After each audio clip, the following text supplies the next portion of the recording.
Nós estamos meditando na confissão, no capítulo que fala sobre a Igreja de Cristo. E hoje nós vamos ver quem é o chefe ou o dono da igreja. Nós vamos entrar em um ponto polêmico aqui, que está dentro do contexto daqueles irmãos quando eles escreveram, mas que também tem implicações para nós hoje, para a igreja evangélica do nosso tempo. Quem que é o chefe? É o Papa? Eram os apóstolos verdadeiros que morreram? São os falsos apóstolos hoje? É o pastor titular da igreja local? Ou são os pastores, os presbíteros que são aqueles que são os donos da igreja?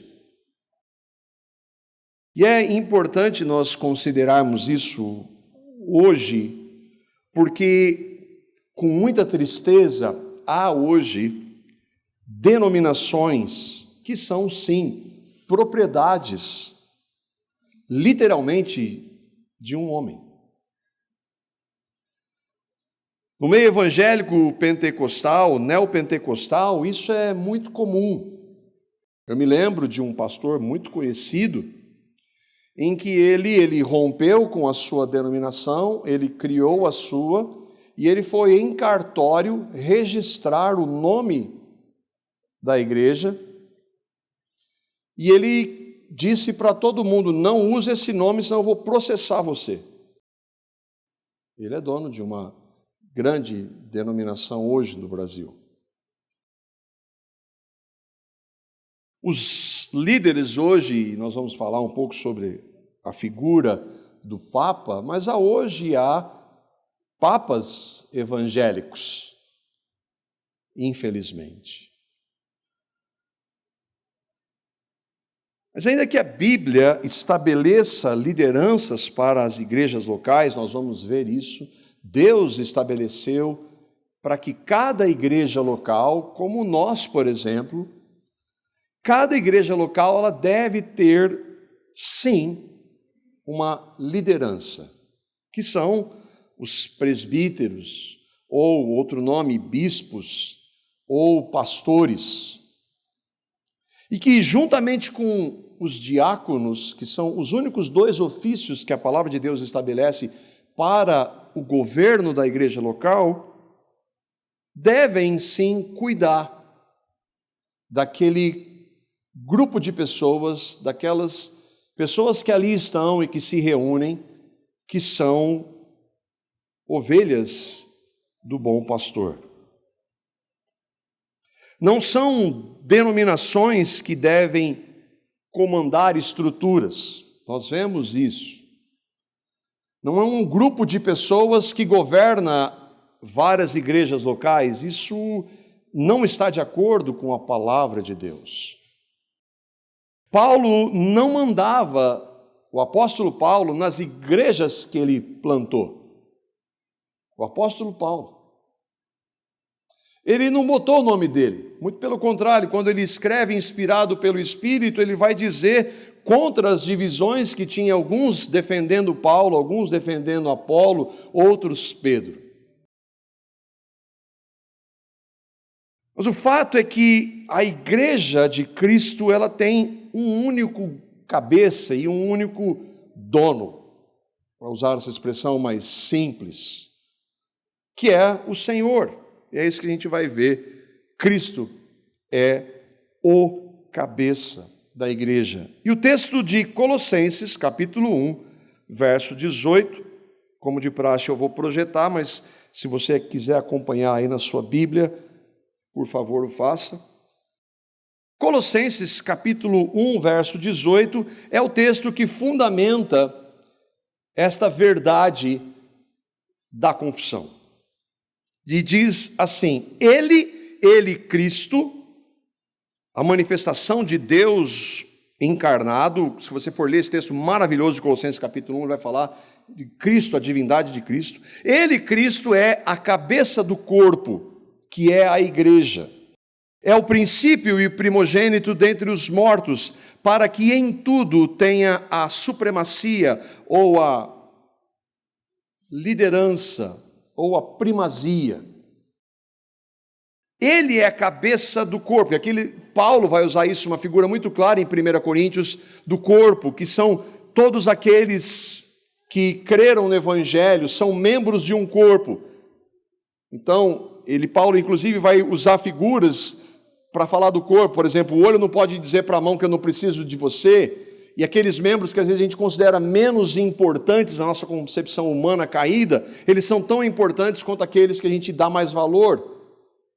O corpo tem vários membros, mas só tem uma cabeça. É Cristo. E é isso que ele está dizendo. Nós aqui na comunidade cremos, e aí que é o que a palavra nos ensina, que deve haver uma liderança local. Que nós fazemos parte da Igreja de Cristo, como o Danilo trouxe na semana passada, de uma igreja que é muito maior que isso aqui, que é a Igreja de Cristo.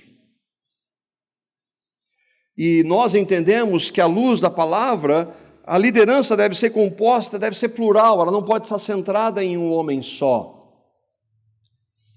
Deve ser composta, e a palavra diz, de presbíteros. Você nunca vai ver essa expressão lá no texto bíblico, nunca vai haver um único presbítero, mas sempre são. Por quê? Porque nós somos falhos, o homem é.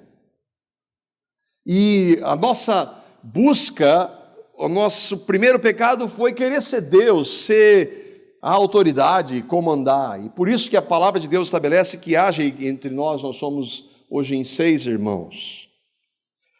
A Bíblia estabelece e prescreve uma liderança local que tem sim autoridade. Mas os presbíteros, eles não são donos da igreja. E é misericórdia. Por um lado, cabe a nós, e aí é mais misericórdia ainda para nós, o presbitério, há uma imensa responsabilidade de cuidar daqueles que creram no Evangelho, que se congregam conosco. Uma responsabilidade que traz mais temor ainda, que nós vamos ter, nós os presbíteros daqui da comunidade, vamos prestar contas diante do Senhor da igreja, do dono da igreja, por cada vida que Ele colocou sob nosso cuidado aqui. Isso é muito sério. E eu tenho aprendido isso no processo, e eu diria que hoje, se eu fosse ponderar isso no início, talvez eu não teria assumido a responsabilidade. O princípio de governo da igreja, ele é bem diferente do mundo. É o cabeça, o Senhor Jesus, que disse isso. Nós queremos ter proeminência, a gente quer se assentar na cadeira de Moisés, a gente quer ser o pregador famoso da internet hoje. Os apóstolos também pensaram assim, e o Senhor da igreja, o cabeça da igreja, precisou tratar com eles. Marcos capítulo 20, versos 24 a 27, quando Jesus está lá com os filhos de Zebedeu, a mamãe deles vai fazer um pedido para o Senhor Jesus, Tiago e João, lembra, são homens, já eram convertidos. E então a mãe deles vai pedir, junto com eles ali, vai pedir que, Senhor, não dá para quando o teu reino, o Senhor colocar o meu filho à direita, à sua esquerda? Olha que pretensão. Mas é a compreensão de autoridade, a gente não chega no seu nível, mas do lado a gente pode estar. E aí então os outros ficam indignados, não com a postura deles, mas é que eles queriam aquele lugar. E aí então o texto do capítulo 20, Mateus 20, versos 24 a 27.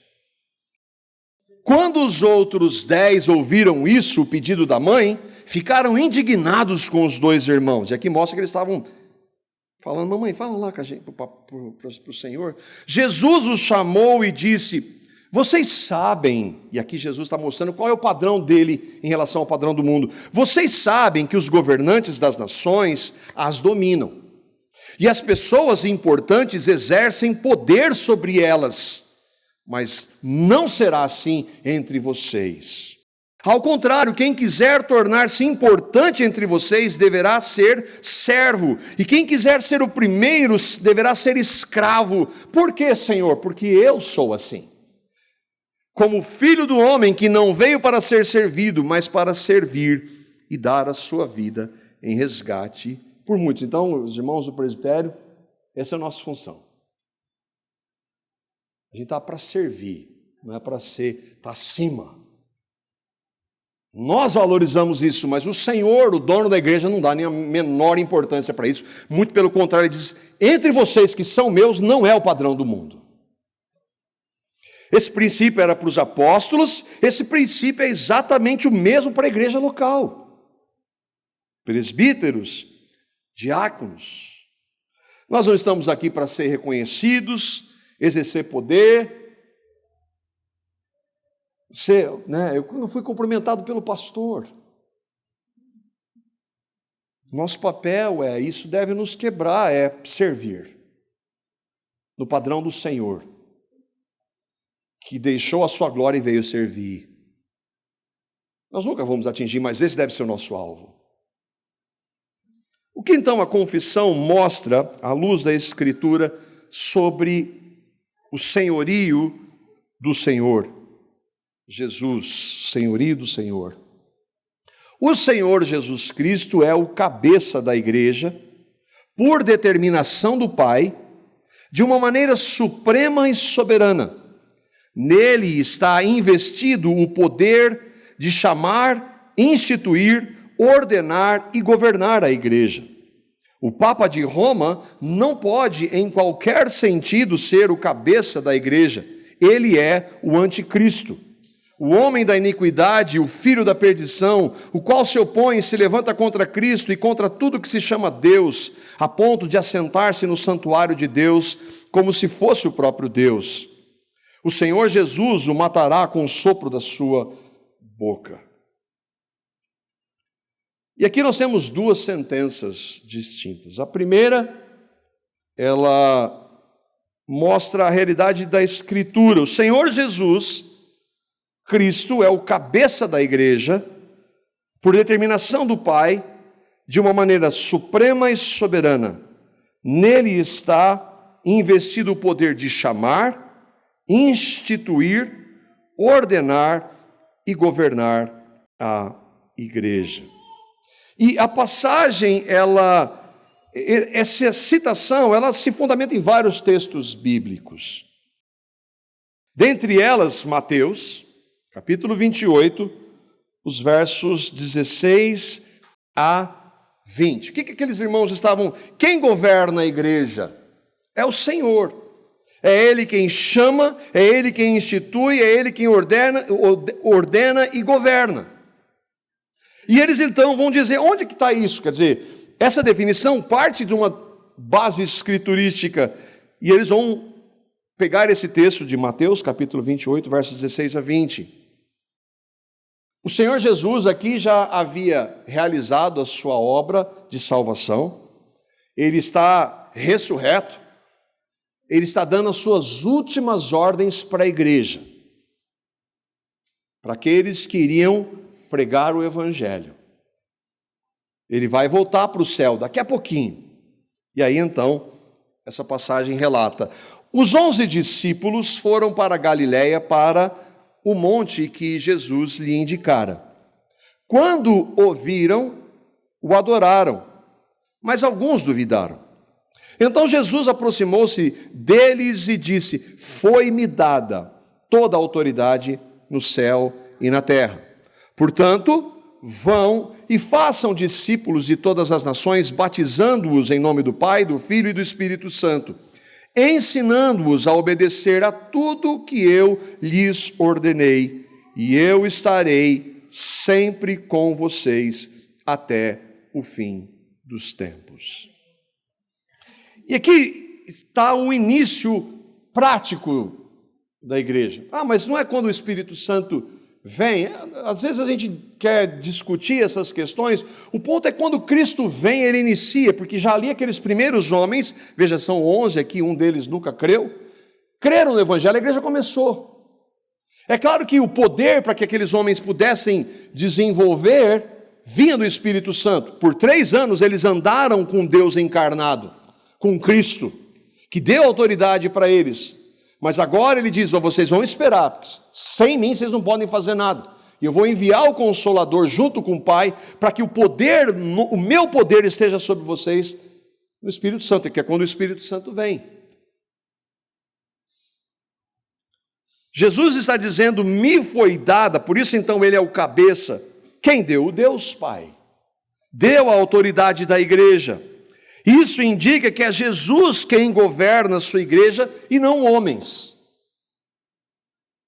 Muito menos aqueles que querem usurpar da autoridade de Cristo. E aqui nós vemos na passagem alguns fundamentos deste governo, quando ele estabelece. O Senhor está dizendo, vocês devem ir fazer discípulos. Nós temos conversado e estamos pela graça de Deus, caminhando bem vagarosamente, dentro da minha perspectiva, lógico, né? No discipulado. Mas umas ênfases é, quando o irmão vai discipular o outro, ele não vai fazer discípulo dele, vai fazer discípulo de Cristo. Então o Senhor está dizendo, fazer discípulo dele, não de pessoas, como muitos hoje ousam defender. Não, meu discípulo não, é discípulo de Cristo. A não ser que você diga como Paulo, você possa dizer, não, sejam meus imitadores, como eu sou de Cristo. Bom, Paulo disse isso inspirado pelo Espírito Santo. Então ele está dizendo, façam discípulos. E isso começa como? Com a pregação do Evangelho. O texto paralelo de Marcos, nós vamos ver, 16:15, Jesus disse, vão e preguem o Evangelho. E aí eu preciso perguntar para você se você crê no Evangelho. Meu filho convidou um amigo para vir, e ele está envolvido numa igreja. E ele já está lá envolvido em ministério. Jovem, o que parece que o menino tem sede da palavra, mas pelo que eu vi, não se prega a palavra. E aí então ele perguntou para ele, fulano, o que é o Evangelho? O Evangelho é Marcos, Mateus, Lucas. Não, o que é o Evangelho? Ele é evangélico. Ele está no ministério de uma igreja evangélica, mas ele não sabe o que é o Evangelho. Ele falou, eu não sei. O que é o Evangelho? O Evangelho é o que Deus fez em Cristo para salvar pecadores como eu e você. Porque nós não poderíamos nos salvar, nós somos pecadores desde que a gente nasce. E nós não podemos obedecer a palavra de Deus. Os mandamentos não são para serem seguidos para a salvação. Ninguém vai ser salvo por obedecer mandamentos. Os mandamentos mostram quem nós somos. Mas como Deus ama pecadores como nós, Ele provou o seu amor, dando Cristo por aqueles que creem. Todo aquele que crer em Cristo, no que Cristo fez, porque Ele cumpriu todo o mandamento, tudo que Deus exige, e crê no cumprimento e na justiça de Cristo, porque nós não somos justos, só Ele é, e o recebe como Salvador e Senhor, se arrependendo dos seus pecados, crendo em sua morte e ressurreição, isso é crer no Evangelho. Você crê no Evangelho. Porque só pode ser discípulo quem tem uma nova vida, um novo nascimento, crer no Evangelho. Então, quando Jesus está dizendo para fazer discípulo, ele está falando assim, pregue o Evangelho, que é a passagem de Marcos. E os convertidos pelo Espírito Santo, que creriam pela ação do Espírito Santo, seriam então, outra base, batizados. Por isso que o batismo tem que ser pós-conversão, porque é uma evidência de alguém que creu. O bebê não tem essa compreensão ainda. E Jesus disse, e vocês vão e façam discípulos de todas as nações. É impressionante, quando Jesus, o irmão Augusto Nicodemos, que trouxe essa percepção, achei fantástica. Quando Jesus disse que para os discípulos, lá em Mateus 24, que todo mundo vai perseguir vocês, quem era Jesus? Ninguém. o mundo inteiro vai perseguir vocês por causa do meu nome. Mas volta para 2000 anos, Jesus, rejeitado por todo mundo, que não tinha nada, com um grupinho de falidos, dizendo, o mundo inteiro vai perseguir vocês por minha causa. Bom, isso está acontecendo hoje, 2000 anos depois. Ide por todo mundo e fazei discípulos. Por quê? Porque nós temos o poder? Não, porque o Deus que governa, Cristo, faz discípulos. Então, por isso que há pessoas crendo no Evangelho hoje ainda, porque Ele está realizando essa obra, não nós. Jesus é o cabeça da igreja ou não? E como o Senhor Jesus iniciou, isso continua hoje, e aí então do governo da igreja local. Quando a gente fala da igreja local, a gente tem que fazer ressalvas várias, né? Não é denominação igreja local, porque existe uma denominação que chama igreja local. A igreja local é um grupo de cristãos que se reúne regularmente, que participa dos sacramentos, que ora junto, que estuda junto, pode ser aqui, pode ser debaixo da árvore, pode ser numa casa, não importa. Mas a palavra estabelece como deve ser esse governo de Cristo. Efésios capítulo 4, os versos 7 a 12, quando então Paulo, inspirado, vai dizer como o Senhor Jesus quer que esse governo dele se manifeste na igreja local. A cada um de nós foi concedida a graça, conforme a medida repartida por Cristo. Por isso é que foi dito, quando ele subiu em triunfo às alturas, levou cativo muitos prisioneiros e deu dons aos homens. Essa versão NVI, eu particularmente não gosto dessa passagem. A tua está bem diferente, né? A revista está aí atualizada ou corrigida. O que significa? Ele subiu, senão que também descer às profundezas da terra? Aquele que desceu é o mesmo que subiu acima de todos os céus, a fim de encher todas as coisas. E ele que subiu, designou alguns para apóstolos, outros para profetas, outros para evangelistas, outros para pastores e mestres, com o fim de preparar os santos para a obra do ministério, para que o corpo de Cristo seja edificado. Quem é ele ou aquele aqui? É o Senhor. Quando ele subiu em triunfo às alturas, quem é aquele? É o Senhor. A sua ressurreição, ele subiu, vai voltar um dia. Ele, em sua graça, concede uma medida de fé. Isso é muito importante, né? Não adianta, Paulo só ouve um, Pedro só ouve um, Lutero só ouve um, John MacArthur só, Reverendo Flávio Scarnavês só tem um. Eu fui chamado para ser o Paulo da nossa geração. Não, a medida que o Senhor dá para cada um, é Ele que estabelece. Ele é soberano ou não? Ele, em sua graça, concede uma medida de fé, de ministério, de trabalho a cada cristão.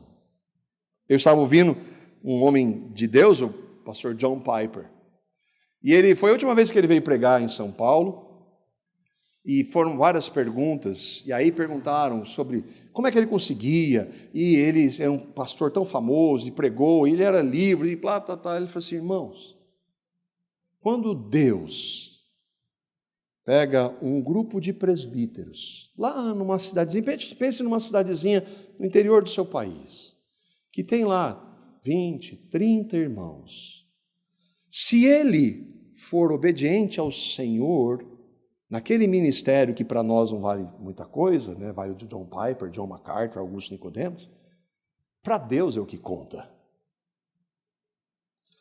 Mas nós, com essa mania de grandeza, de querer ser Deus, a gente está sempre nisso.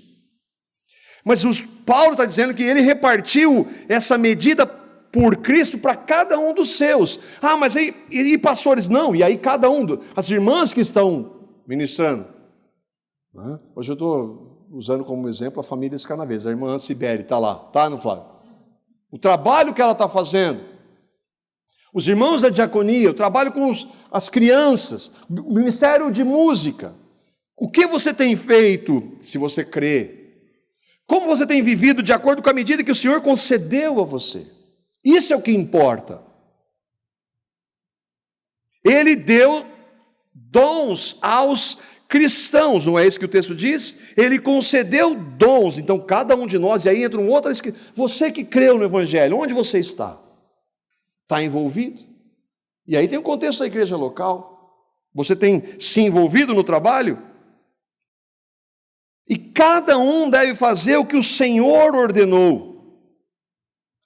Aí, essa lista não é exaustiva, lembra que ele fala aqui, apóstolos, profetas, evangelistas, pastores, mestres, mas eu não estou em nenhum desses ministérios. Mas 1 Coríntios, capítulos 12, 13, 14, e Romanos, capítulo 12, são várias outras listas de dons e ministérios que cada um de nós tem papel. E que deve exercer para a honra e para a glória do Senhor. Essa aqui não é uma lista exaustiva. O fato é que ele quer dizer que Deus concede dons aos seus para que eles possam ser usados no governo da igreja. Aqui nós vemos na passagem profetas, evangelistas, pastores e mestres. Lembre, apóstolos foram os primeiros, não existem mais apóstolos. Foram aqueles chamados no início da igreja. Por que os dons? Para que sejam preparados os santos para que o corpo de Cristo seja edificado. O que é o corpo de Cristo? A igreja. Cada um de nós, e no nosso contexto, cada um de nós aqui. Aqui, quando eu digo, nós estamos aqui. Quando a gente for embora, pode ser da casa. Aqui como corpo de Cristo. Não, eu congrego aqueles irmãos. Não pode ser aqui em outro lugar. Que quando todo mundo for embora, não é igreja aqui mais. Mas onde eu e você, que cremos, estamos debaixo do governo do Senhor, exercendo aquilo que Ele chamou para eu fazer. Ah, mas eu não sei. Vá diante dEle. Peça direção. Ore na palavra. Bom, aqui nós vimos então a primeira parte da sentença de como Ele estabelece o governo. E a segunda parte da sentença é aquela que se opõe àqueles que se dizem autoridade, líderes máximos da igreja. E a segunda parte da confissão que diz: o Papa de Roma não pode, em qualquer sentido, ser o cabeça da igreja. Ele é o anticristo, o homem da iniquidade, o filho da perdição, o qual se opõe e se levanta contra Cristo e contra tudo que se chama Deus, a ponto de assentar-se no santuário de Deus, como se fosse o próprio Deus. O Senhor Jesus o matará com o sopro da sua boca. Uma declaração muito forte, né? E é importante que nós entendamos o momento que aqueles irmãos estavam vivendo. Isso foi escrito em 1689. 100 anos antes, houve um rompimento com o catolicismo romano. Muitos que queriam voltar para a Escritura foram perseguidos, mortos, martirizados. Ah, mas era uma liderança... Não, o catolicismo romano ele tinha uma liderança religiosa e política. Então aqueles irmãos olharam para a figura do Papa, não aquele o Papa em si, mas o título, o papado, que continua até hoje, aquela função como alguém que é contra a Cristo. O protestantismo que se baseava na Escritura, ou pelo menos deveria ser, estava se opondo àquilo. Então havia uma intensa perseguição. Falou assim, isso aí é o anticristo. Por que eles viam assim, né, o papado? Porque o catolicismo romano queria usurpar a liderança da igreja. Não era Cristo, mas o Papa. E o que o Papa é de acordo com o catolicismo? Ele é um na hierarquia de vários papas na história, que começa com o apóstolo Pedro, que segundo eles é um papa. Pedro havia sido, entre aspas, o primeiro papa, mas o próprio conceito, o termo, ele vem séculos depois, não há base na Escritura. E qual o papa? Jesus estabeleceria o governo da sua igreja para um homem que uma hora fala direção do Pai, que daqui a pouco dá a voz para o diabo? E foi isso que Pedro fez? E nós somos assim. Eu estabelecerei sobre esta pedra, não é pedra, Pedro, é sobre Cristo, ele, o que ele disse, o que Pedro disse. Não há outro governante, nunca esteve na mão de homens. O papado se dizia, e ainda afirma, como o vigário de Jesus Cristo, representante de Jesus Cristo sobre a terra. Eles dizem o sumo pontífice da Igreja Universal, o sucessor do príncipe dos apóstolos. Isso não estou inventando, isso é dogma do catolicismo romano.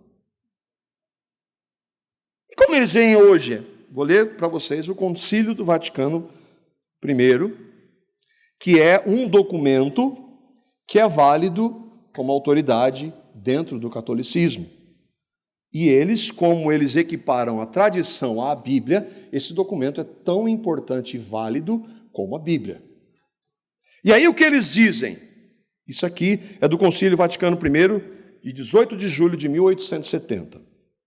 Ensinamos e definimos como dogma divinamente revelado que o Romano Pontífice, o Papa, quando fala ex cátedra, na sua autoridade papal, não é quando ele fala, ele está lá tomando café, ele fala qualquer coisa, isso é a palavra de Deus, mas quando ele fala como Papa, no desempenho do ministério de pastor e doutor de todos os cristãos, define com sua suprema autoridade apostólica alguma doutrina referente à fé e à moral para toda a igreja, em virtude da assistência divina prometida a ele na pessoa de São Pedro, lembra do Papa? Goza daquela infalibilidade com a qual Cristo quis munir a sua igreja quando define alguma doutrina sobre fé e moral. Ou seja, quando ele diz algo, ele tem o mesmo nível de autoridade que o cabeça da igreja. Isso não é invenção. Você pode ver, coloca lá concílio, você vai ver. Isso é dogma. E que, portanto, tais declarações que o Romano Pontífice são, por si mesmas, e não apenas em virtude do consenso da igreja, irreformáveis. Se, porém, alguém ousar contrariar essa nossa definição, que o que Deus não permita seja excomungado. O que eles estão dizendo? Quem é o cabeça aqui? Quem representa? O pontífice, o sumo pontífice. Qual a base de escritura? Nenhuma. Deus jamais estabeleceria o governo da sua igreja para homens pecadores e falíveis. Mas não é. Eu estou citando isso porque está na confissão, não é o nosso propósito aqui. Eu creio que todos nós, hoje, em minha compreensão, há uma aproximação em alguns círculos evangélicos do catolicismo. Extremamente perigosa. Nós não temos relacionamento com o catolicismo romano, nenhum. Mas você está dizendo que não tem pessoas que creram no evangelho lá no meio? Não estou dizendo isso. Ninguém pode dizer isso. Quantos de nós cremos no evangelho, e às vezes num círculo que não se prega tão claramente o evangelho, e passamos por um processo, quem de nós não está nesse processo de aprendizado? De aprender, puxa, eu entendi assim e eu estava errado. E hoje eu estou vendo na palavra que eu estava errado, pela graça de Deus e a ação do Espírito. Então há pessoas que creram, eu creio que sim. Mas se elas creram foi porque o Espírito de Deus as dirigiu. E se elas creram porque o Espírito de Deus as dirigiu, quando o Espírito guiá-las na leitura da palavra que Ele inspirou, Ele vai trazer à luz aquilo que está errado. Isso é para nós hoje. É para qualquer cristão. E aí então, confrontado, ele vai ver muitos dos ensinos que, por exemplo, Maria não tem qualquer papel. Ela não pode fazer absolutamente nada por ninguém. Que essa definição do Papa atribuída não lhe cabe. E por vários outros pontos. Que a salvação é somente pela graça. Que a nossa única base não é a tradição, mas a Bíblia, mas só a Bíblia. Que só Deus deve receber a glória e não homens ou santos. Que é somente pela fé na graça que nós somos salvos. Só aí eu já falei de 5 pontos que nos distanciam totalmente do catolicismo. É só ler a palavra? É só... e o que foi feito quando surge a reforma protestante, a proposta de... Quando Lutero ele quis criar a igreja luterana, ele quis... Vamos voltar para a Escritura. E o que o catolicismo fez? Ele fez a contra-reforma. Nós reafirmamos tudo isso que a gente sempre defendeu. E isso continua até hoje. Mas nós não precisamos nos preocupar com o Papa do catolicismo. A gente tem Papa hoje do evangelicalismo. Hoje nós temos, veja se esse título, ele não foge ao princípio do Senhor. Nós temos denominações que se dizem universal, mundial, internacional, que são governadas por um único homem. Um único homem. Cada uma delas. O que é isso senão um papado evangélico? Onde está isso na Escritura? Não está em nenhum lugar. Agora, a falsa igreja, como o Senhor e os apóstolos profetizaram, sempre existiu. Sempre teve muitas vertentes. Nós não estamos vivendo em um momento diferente. E outra, se nós estamos na palavra, não estou falando de comunidade, mas se eu e você como cristãos estamos, é pela graça de Deus. É porque Ele tem nos revelado, não porque a gente seja melhor ou tenha qualquer capacidade em nós, mas pela graça de Deus. Isso não significa, obviamente, que a gente não vá confrontar. O amor passa pela confrontação, mas é como nós fazemos isso? De maneira soberba, batendo no peito dizendo que eu sou melhor? Não. No contexto daqueles irmãos, tanto a confissão batista, quanto a confissão de fé de Westminster, tanto homens como Lutero, como Calvino, depois Spurgeon, vários deles identificaram, esse aí é o anticristo. E aí então, eu vou terminar com esse texto, aqueles irmãos usaram um dos versículos que fala do anticristo, que fala de quem é o anticristo. É o texto de 2 Tessalonicenses, capítulo 2, versos 1 a 12, é um texto longo, rico, a gente vai tentar pincelar, para que então nós possamos, e se for, você está dizendo aqui, eu não estou dizendo nada, estou dizendo que a gente deve identificar, à luz da Escritura. Quem será esse anticristo? E a gente fez uma série de estudos sobre o anticristo, está na página, se você quiser ver com um pouco mais de conteúdo, foram acho que 5 ou 6 estudos, que a palavra fala. E um dos textos centrais é esse, 2 Tessalonicenses, capítulo 2, versos 1 a 12. Eu vou ler, a gente vai caminhando aqui, tentando entender o que está acontecendo. Paulo está escrevendo para os irmãos de Tessalônica. Algumas décadas depois, ou pouco antes da destruição de Jerusalém. Paulo havia pregado o evangelho ali, havia já escrito a sua primeira carta, e agora ele escreve uma segunda carta. Ele havia falado na primeira carta do arrebatamento dos cristãos, e na segunda carta ele vai escrever para corrigir algumas percepções que estavam erradas em relação à primeira. E aí então ele vai dizer para aqueles irmãos que estavam sofrendo perseguição por causa de Cristo.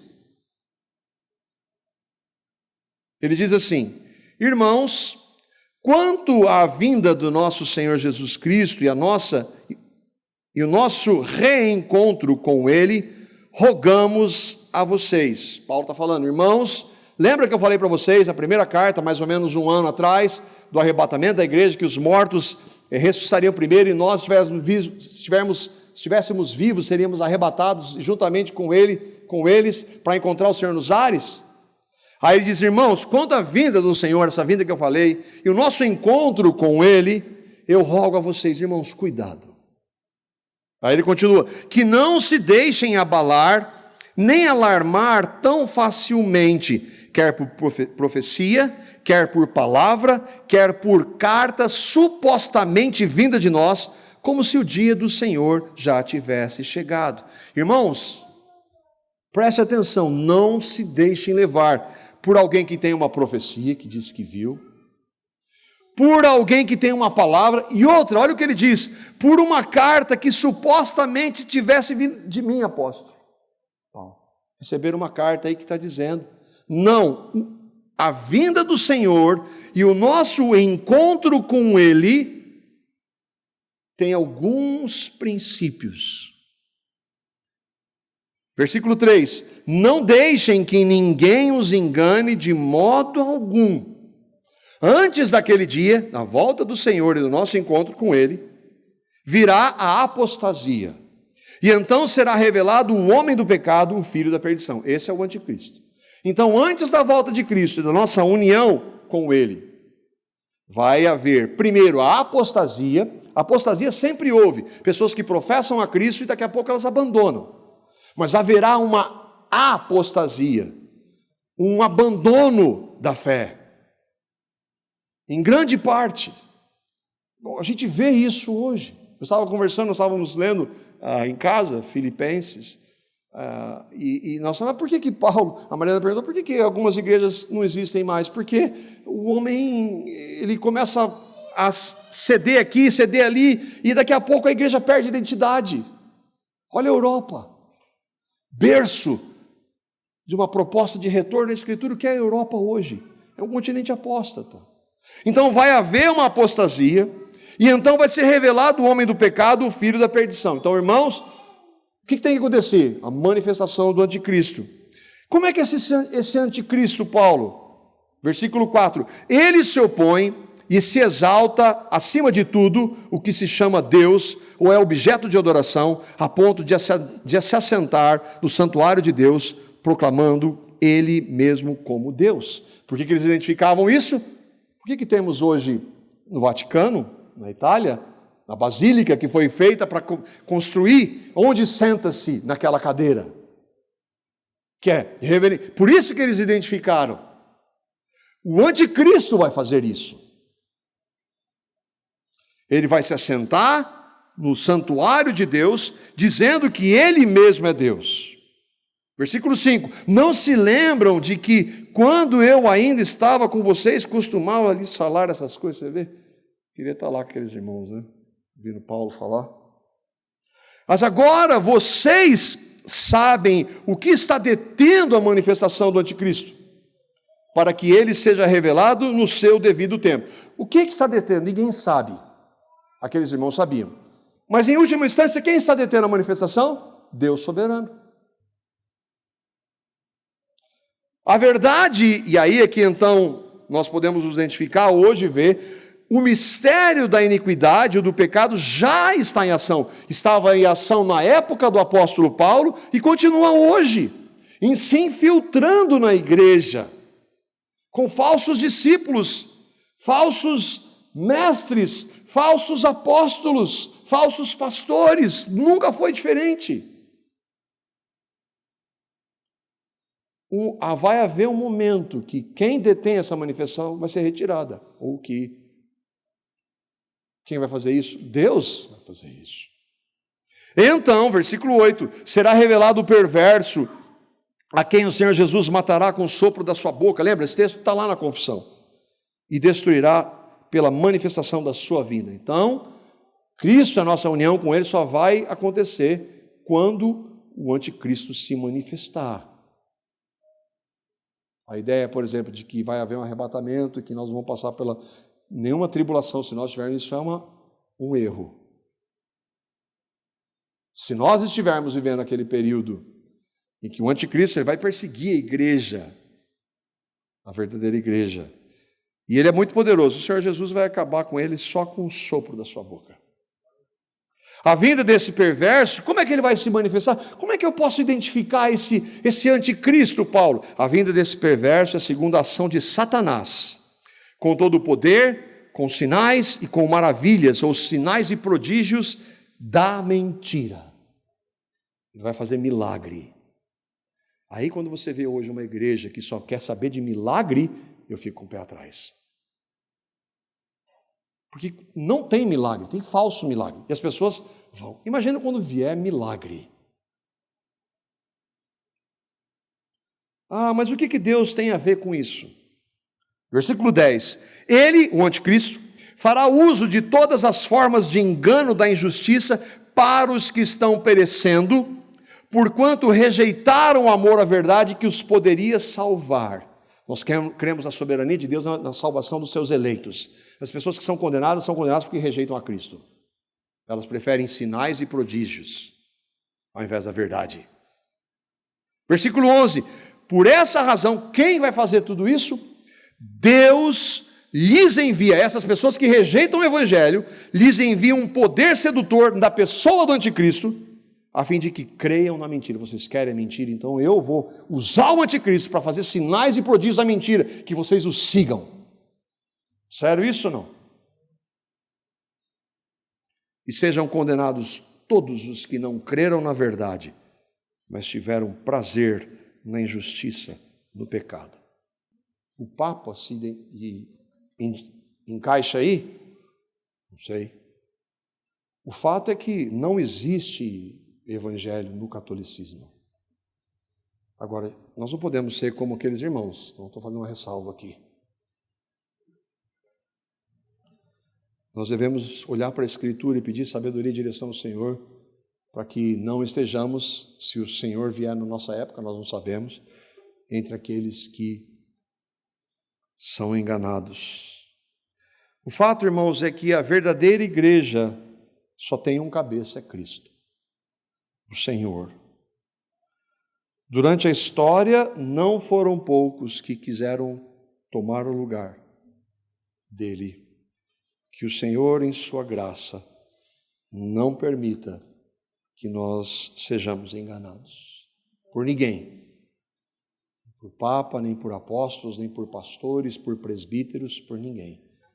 Que Ele nos conceda a sua graça para ficarmos firmes na palavra. Amém?